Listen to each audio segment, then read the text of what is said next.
छत्तीसगढ़ की राजधानी रायपुर से महज 10 किलोमीटर की दूरी पर बेमेतरा जिले में संचालित स्पेशल ब्लास्ट प्राइवेट लिमिटेड बारूद कंपनी में 25 मई को सुबह 7:30 से 8 बजे के बीच हुए ब्लास्ट से कितने लोगों की मौत हुई है या कितने लोग लापता हैं, इसकी सटीक जानकारी अब तक नहीं मिल पाई।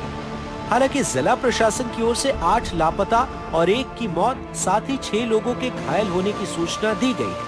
जो 8 लापता लोग हैं, उनके परिजनों के बताए जाने के बाद जिला कलेक्टर ने नाम की घोषणा की। आज रेस्क्यू ऑपरेशन जो है वो समाप्त हो गया और 8 कर्मी जो हैं वो लापता हैं। जिला प्रशासन की टीम उनको ढूंढने में जो है वो कार्रवाई जारी है। बेमेतरा जिला प्रशासन की ओर से 26 मई की देर शाम रेस्क्यू ऑपरेशन खत्म होने की घोषणा कर दी गई और लापता लोगों के परिजनों को फैक्ट्री प्रबंधन की ओर से 5 लाख रुपए देने की घोषणा की गई। साथ ही ये भी जानकारी दी गई कि लापता लोगों को 1 सप्ताह में खोज निकालेंगे या शिनाख्त हो जाएगी। इसके बाद अतिरिक्त 5 लाख रुपए की राशि फैक्ट्री प्रबंधन की ओर से और दी जाएगी। जिला प्रशासन का कहना है कि कुछ बॉडी पार्ट्स मलबे से भी प्राप्त हुए, जिसे डीएनए टेस्ट के लिए भेजा जा रहा है।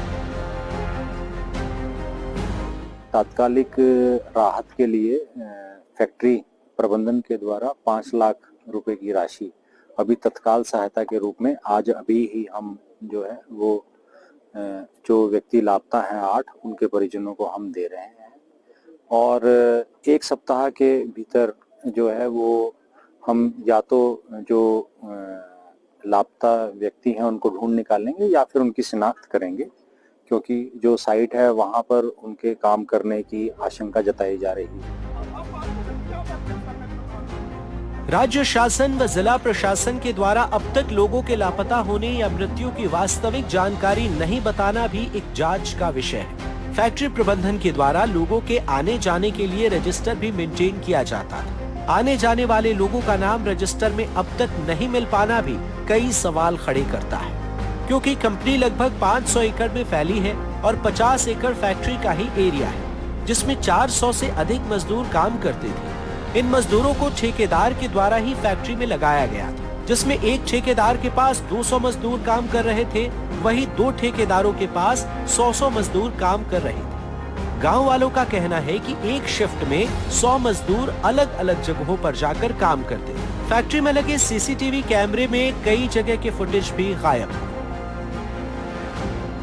5 लाख रुपए में क्या होगा सर? कुछ नहीं हो सकता मेरा सर। 5 लाख रुपया मैं सवेरे आपके चरणों में लाकर फेंक दूंगा sir. Special blast private limited बारूद कंपनी के द्वारा सुरक्षा मानकों को ताक पर रखकर फैक्ट्री संचालित कर रहे थे, जिसमें मुख्य रूप से दमकल वाहन और एम्बुलेंस की व्यवस्था नहीं होने के चलते इसे सील कर दिया गया था। फिर से ये कंपनी संचालित हुई तो क्या सुरक्षा मानकों की जांच की गई या फिर नहीं? ये सवाल भी पैदा होता है कि आखिर किसके आदेश पर फिर से इस फैक्ट्री को संचालित करने दिया गया। मैं बोल रहा था कि हमारे लड़कों सुबह ड्यूटी आते हैं, उसका एंट्री वाला कागज मांगे तो नहीं दिए अधिकारी लोग, यहाँ के गार्ड लोग, तो यहीं के अधिकारी लोग फेंकवाए इस कागज को। हमारा जो लड़के का एंट्री वाला लिस्ट है ना, उसको नहीं दे रहा है मांगने पर। तो वहाँ अंदर कौन कौन है किसी का जानकारी नहीं मिल रहा है। यहाँ ये फैक्ट्री वाले छुपा रहे हो, जब वहाँ अंदर ब्लास्ट हुआ हमारे लड़के साथी भाई लोग दबे, उसका कोई देख रेख करने वाला नहीं है। अभी तक कुछ नहीं हुआ है। मेरे जानकारी में 10 से 12 लड़के वहाँ दबा है।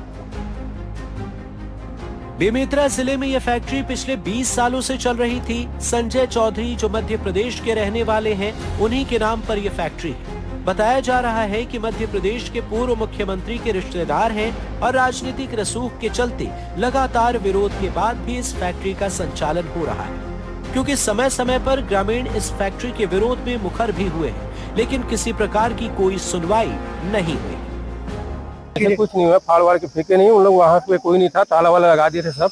करीबन 8-10 किलोमीटर की दूरी से पूरा मतलब सबको संपर्क हुई, जानकारी हो गया। तो यहाँ पे पूरा जा रहे हैं तो वहाँ घटना स्थल में पूरा चिथड़े उड़ गया पूरे जो है उसका। कई राज्यों में फायर सेफ्टी एक्ट लागू है, छत्तीसगढ़ में ये लागू है या नहीं किसी को जानकारी नहीं है। फायर सेफ्टी एक्ट के तहत क्या कार्रवाई होगी या फिर सिर्फ खानापूर्ति कर उसे छोड़ दिया जाएगा? बेमेतरा से सुजीत शर्मा की रिपोर्ट, एनडीटीवी के लिए।